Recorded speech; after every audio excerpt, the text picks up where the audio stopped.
देखा कि किस तरह कन्नौज में पृथ्वीराज के विद्रोही सामंत उनके सामने आ गए। मैंने ये भी देखा कि राव आल्हा ने यज्ञ स्थल का निरीक्षण किया।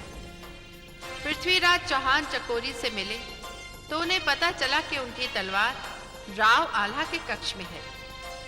चंद्रवरदायी पृथ्वीराज को उनके असली रूप में देखकर चौंक पड़े। पृथ्वीराज अपनी तलवार प्राप्त करने के लिए आल्हा के कक्ष में गए। तभी राव आल्हा भी वहां पहुंच गए। अब दोनों वीर एक दूसरे के सामने थे और मैं सोच रही थी कि कहीं राव आल्हा का कक्ष भी युद्ध भूमि न बन जाए, मगर ऐसा हुआ नहीं। यह संकट टल गया। पृथ्वीराज चौहान संयोगिता के कक्ष में पहुंचे, उसे ये बताने कि वो राजसूय यज्ञ का विध्वंस करने जा रहे हैं। संयोगिता ने पृथ्वीराज चौहान को इस अभियान के लिए शुभकामनाएं दी और मैं सोच रही थी कि अकेले पृथ्वीराज चौहान इस राजसूय यज्ञ का क्या विध्वंस कर पाएंगे।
हथियार लाई हो?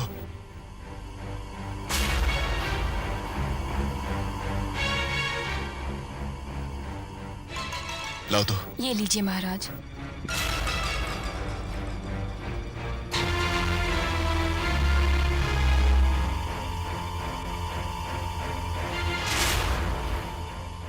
धन्यवाद। अब तुम जा सकती हो। महाराज। चकोरी, ये अभियान तो हम अकेले ही पूरा करेंगे। तुम जाओ।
कौन हो तुम?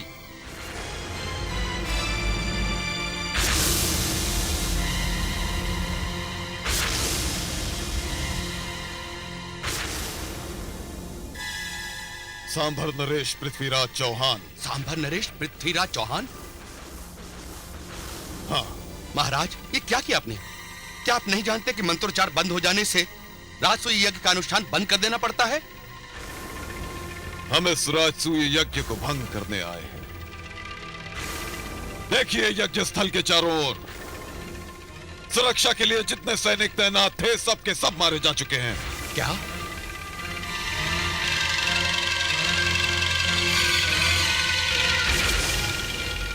और अब हम आप सबसे कहते हैं कि आप ये यज्ञ स्थल छोड़कर चले जाएं। लेकिन महाराज।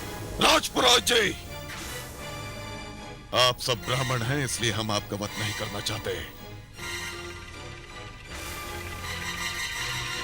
किंतु यदि आपने हमारा आदेश न माना तो किसी भी अनर्थ का दायित्व आपके सिर होगा। महाराज, ये जो कुछ आप कर रहे हैं वो अन्याय है, अधर्म है, पाप है महाराज। महाराज जयचंद की छत्र छाया में रहकर भी आप न्याय अन्याय, धर्म अधर्म, पाप और पुण्य का उपदेश दे रहे हैं। क्या आप सब नहीं जानते कि महाराज जयचंद किस प्रकार के व्यक्ति हैं? वो महाराज जयचंद ही तो थे जिन्होंने छल और कपट का सहारा लेकर हमारे नाना साहब महाराज अनंगपाल तोमर को संधि के बहाने कन्नौज बुलाया था। क्या आप नहीं जानते कि उसका क्या परिणाम हुआ था? क्या वो न्याय था, धर्म था? महाराज, आपके नाना साहब की महाराज जयचंद से शत्रुता हो सकती है, परंतु इस राजसूय यज्ञ से क्या बहर है आपको? राजसूय यज्ञ का उद्देश्य होता है सद्भावना, लेकिन यह राजसूय यज्ञ दुर्भावना के लिए किया जा रहा है। हमारा अंत करने के लिए किया जा रहा है यह राजसूय यज्ञ। आपके महाराज ने हमें भी निमंत्रण भेजा था इस राजसूय यज्ञ में आने के लिए। उस पत्र में उन्होंने हमें आदेश दिया था कि हम कन्नौज सेवक बनकर आए और उनकी सेवा करें। जाइए राजपुरोहित जी, अब यह राजसूय यज्ञ भंग हो चुका है। अब आप लोगों का यहां कोई काम नहीं, जाइए।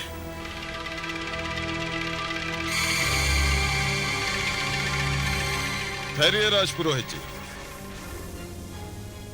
यह समाचार जयचंद को अवश्य दीजिएगा।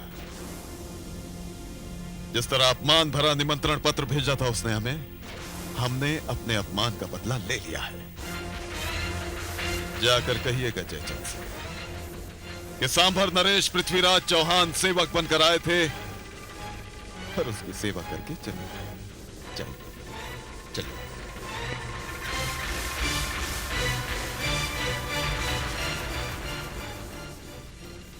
नाना साहब, माता कुंती के आशीर्वाद से हमने अपना बदला ले लिया है।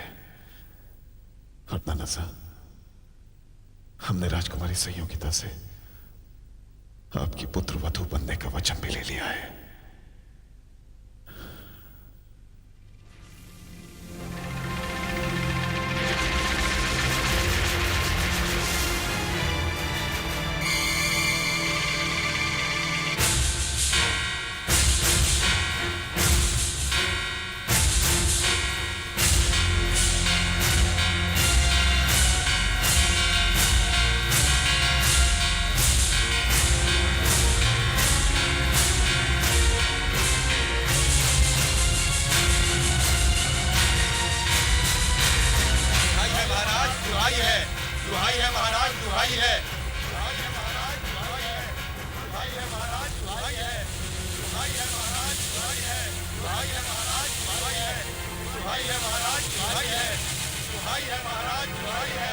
द्वारपाल,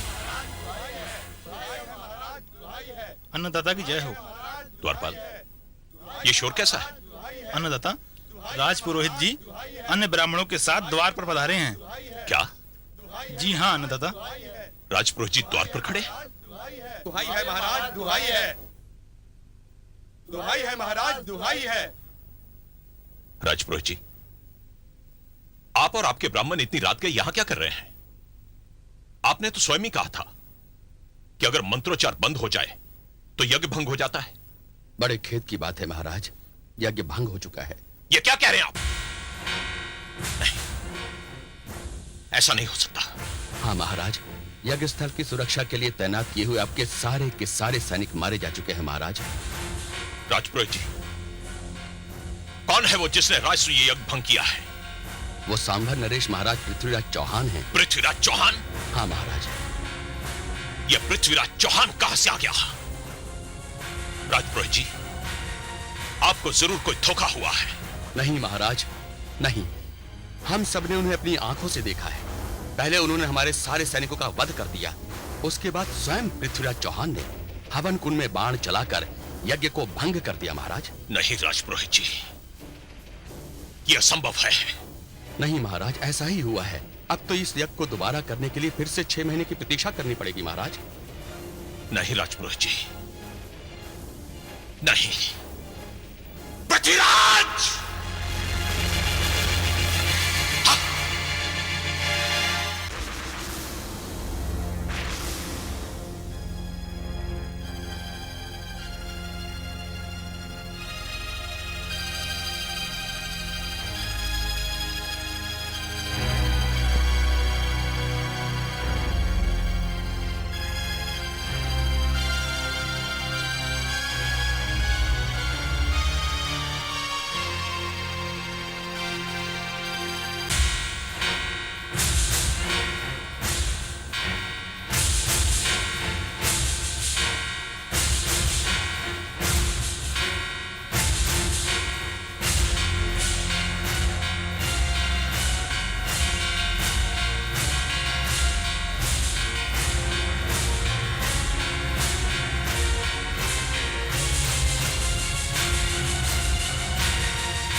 पृथ्वीराज!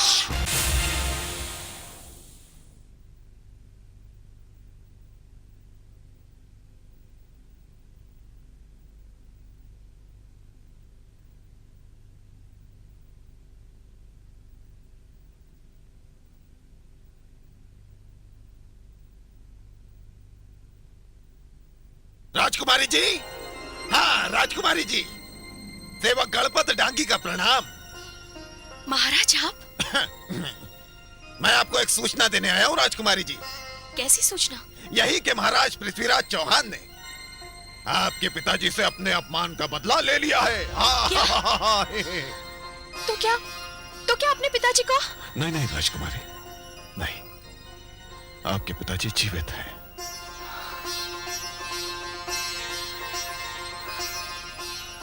राजकुमारी, हमने राजसूय यज्ञ को भंग कर दिया है। क्या? आपने ये सब अकेले किया? हाँ राजकुमारी, यह अभियान हमें अकेले ही पूरा करना था, क्योंकि अपमान तो हमारा ही हुआ था और उसका बदला भी हमें ही लेना था। धन्य है आप महाराज, और धन्य है आपकी वीरता। राजकुमारी, यज्ञ विध्वंस के पश्चात वहां पर कोलाहल मचा हुआ होगा। राजपुरोहित जी ने अब तक महाराज चेचन को यह सूचना तो दे ही दी होगी कि विध्वंस पृथ्वीराज चौहान ने किया है, और राज्य के सैनिक हमें ढूंढने चारों ओर दौड़ पड़े होंगे। वो यहाँ भी आ सकते हैं।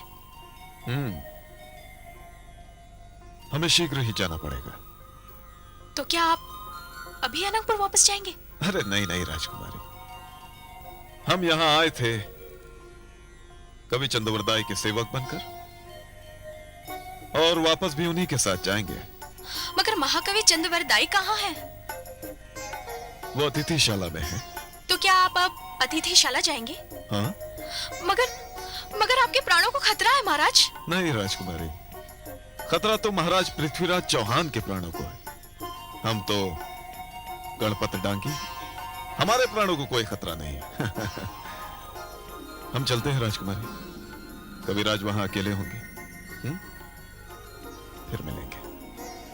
महाराज, आपकी प्रतीक्षा में ये प्राण सदैव व्याकुल रहेंगे।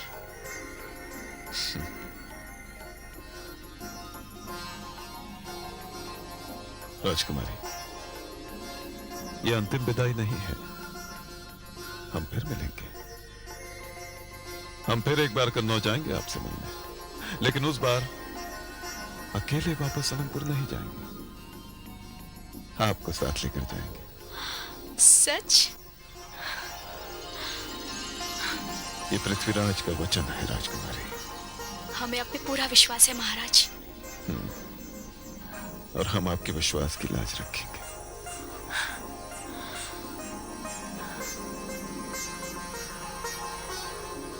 हम चलते हैं। शुभ रात्रि। शुभ रात्रि।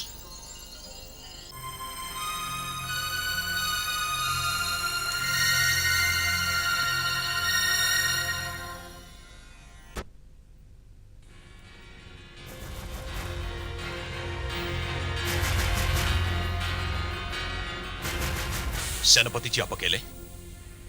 राव और वीर उदल नहीं आए आपके साथ? महाराज, मैं उन दोनों के कक्ष में गया था, परंतु आश्चर्य की बात है कि वो दोनों ही अपने कक्ष में नहीं हैं। क्या कह रहे हैं आप? वो दोनों अपने कक्ष में नहीं है? वो दोनों इस समय कहां जा सकते हैं? इसका उत्तर मैं नहीं दे सकता महाराज। सेनापति जी, अपने सैनिकों को आदेश दीजिए कि वो पूरे नगर को घेर ले। कोई भी व्यक्ति हमारी आज्ञा के बिना कनौज की सीमा से बाहर नहीं जाना चाहिए। पृथ्वीराज चौहान ने हमारे राजसूय यज्ञ का विध्वंस करके हमारे मुंह पर ऐसी कालख पोती है कि हम अपने मेहमानों के सामने अपना चेहरा लेकर भी नहीं जा सकते। उसे हर हाल में पकड़ना चाहिए, जीवित या मृत। जो आज्ञा महाराज। आइए, आइए हमारे साथ। जाओ, जाकर पूरे सीमा क्षेत्र को घेर लो। आज्ञा का पालन करो, जाओ।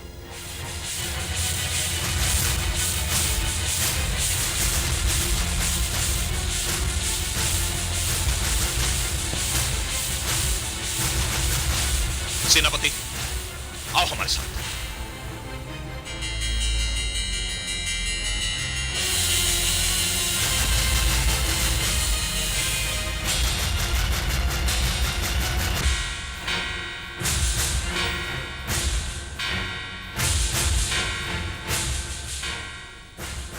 महाराज की जय हो। क्या बात है महाराज, आप इस समय?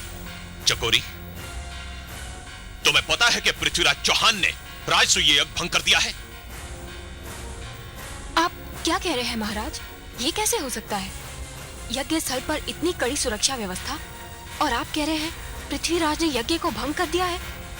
नहीं महाराज, ये नहीं हो सकता। मगर ऐसा हुआ है चकोरी। हम स्वयं यज्ञ स्थल से होकर आ रहे हैं। पृथ्वीराज चौहान ने पूरा यज्ञ स्थल तहस नहस कर दिया है। यहां तक कि वहां जितने भी तैनात सैनिक थे, सबके सब मारे गए। महाराज, मुझे तो अब भी विश्वास नहीं हो रहा कि पृथ्वीराज चौहान यहाँ आ सकता है। चकोरी, कवि चंद्रवरदाई और उनका सेवक गणपत डांगी कहां है? महाराज, वो दोनों तो अतिथिशाला में विश्राम कर रहे हैं। विश्राम? नहीं चकोरी, हमें संदेह है कि वो अपने कक्ष में नहीं है। महाराज, कक्ष के बाहर तो मैं खड़ी हूँ, और ये कैसे हो सकता है कि वो मेरे सामने कक्ष के बाहर जाएं और मैं उन्हें देख ना सकूं? चकोरी, फिर भी हम उन्हें अपनी आंखों से देखना चाहते हैं। आइए महाराज। चलो।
तो इसका अर्थ यह हुआ चकोरी कि पृथ्वीराज चौहान ने अपने आने का भेद कभी चंद्रवरदाई और गणपत डांगी को नहीं बताया। उसके आने की खबर इन दोनों को नहीं है। आपने सच कहा महाराज। अब मेरे लिए क्या आज्ञा है? कुछ नहीं चकोरी, तुम विश्राम करो। जो आज्ञा महाराज।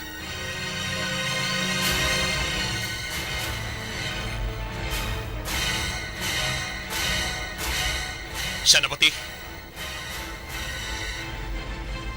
जी महाराज। सेनापति, सीमा के चप्पे चप्पे को घेर लिया जाए। पृथ्वीराज चौहान हमारे हाथों से नहीं बचकर जाना चाहिए। जिस तरह से उसने राजसूय यज्ञ भंग किया है, जिस तरह उसने हवन की अग्नि को बुझाया है, हम चाहते हैं उसी अग्नि में उसके जीवन की चिता जले। जाओ। जो आज्ञा महाराज। पृथ्वीराज चौहान, तेरा अंत तो जयचंद के हाथों ही होगा, और ये मेरा वचन है।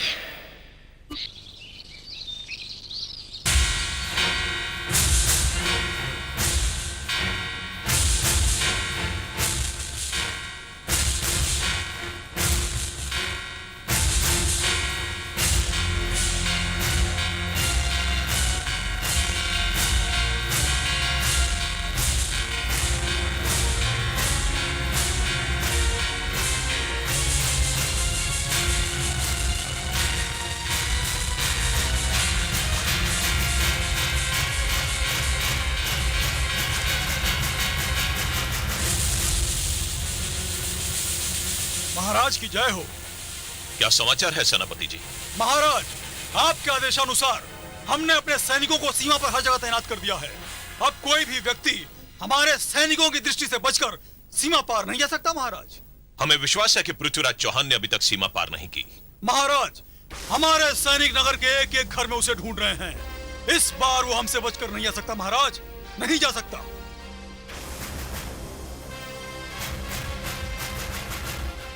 अन्नदाता की जय हो। क्या बात है? महाराज, महाकवि चंद्रवरदाई अपने सेवक गणपत डांगी के साथ आपके दर्शन करना चाहते हैं। आने दो। जो आज्ञा महाराज।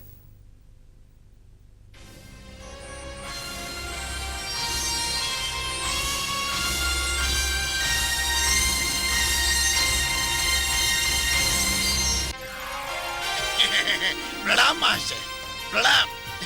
प्रणाम महाशय, प्रणाम।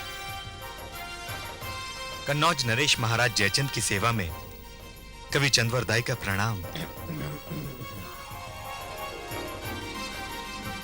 महाराज, मैं आभारी हूं आपका। मैंने तो सोचा भी नहीं था कि इतनी शत्रुता होते हुए भी मुझे इस दरबार में इतना सम्मान मिलेगा। और विशेषकर मैं राजकुमारी संयोगिता का आभारी हूं। महाराज, उनकी जितनी भी प्रशंसा की जाए कम है। ऐसी सर्वगुण संपन्न कन्या पर तो किसी भी पिता को गर्व हो सकता है। सत्य है महाराज, सत्य है। महाकवि चंद्रवरदाई, हम ये जानकर प्रसन्न हुए। क्या प्रसन्न है? महाराज, अब हम आपसे विदा लेने आए हैं। हम जिस कार्य के लिए यहां आए थे वो तो पूर्ण हो गया, और कल हमने यज्ञ स्थल के दर्शन भी कर लिए।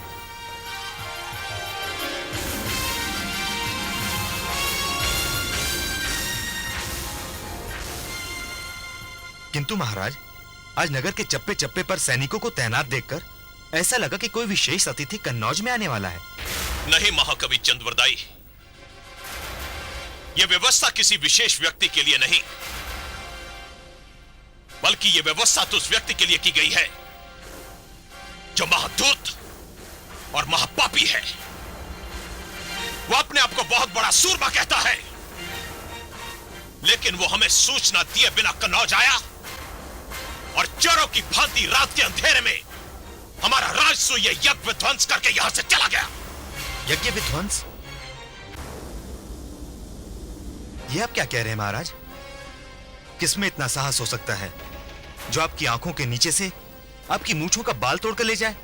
वो महाधूर्त, महाछली, महाकायर आपका ही महाराज पृथ्वीराज चौहान है।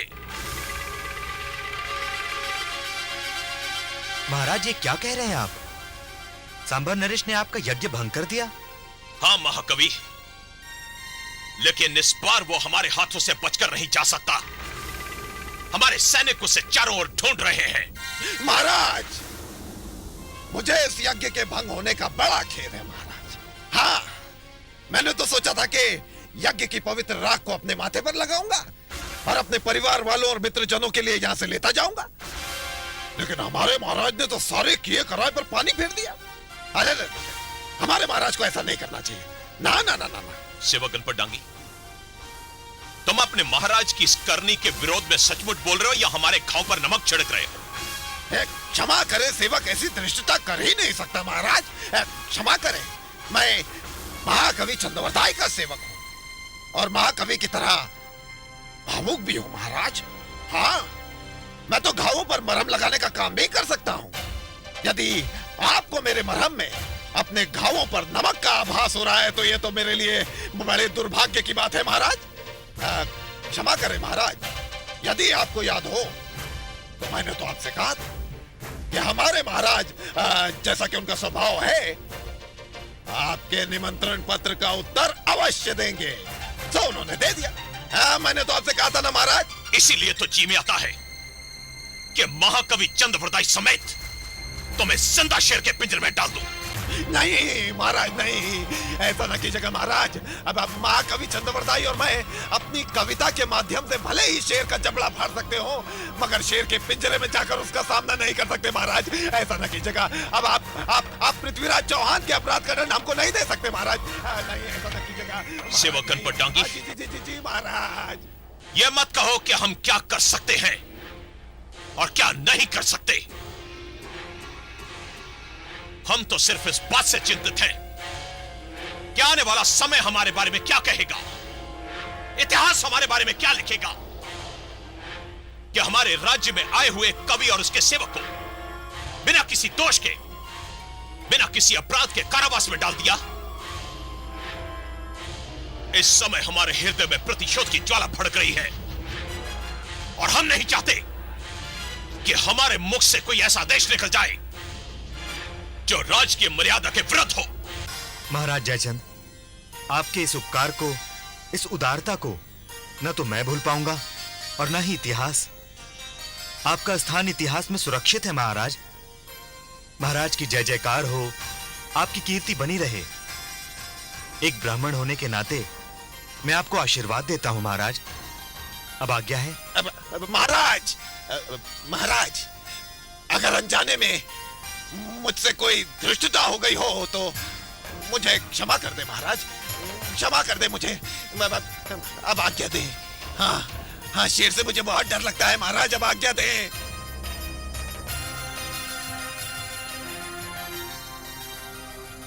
अन्नदाता की जय हो। क्या बात है द्वारपाल?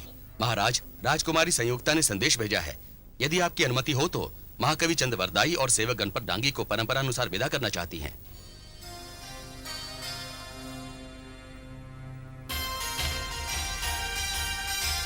हाँ हाँ, क्यों नहीं। यह तो कन्नौज राज्य की मान मर्यादा बढ़ाने वाला काम है। हम राजकुमारी संयोगता को इसकी अनुमति देते हैं। धन्यवाद महाराज। चलिए कविराज।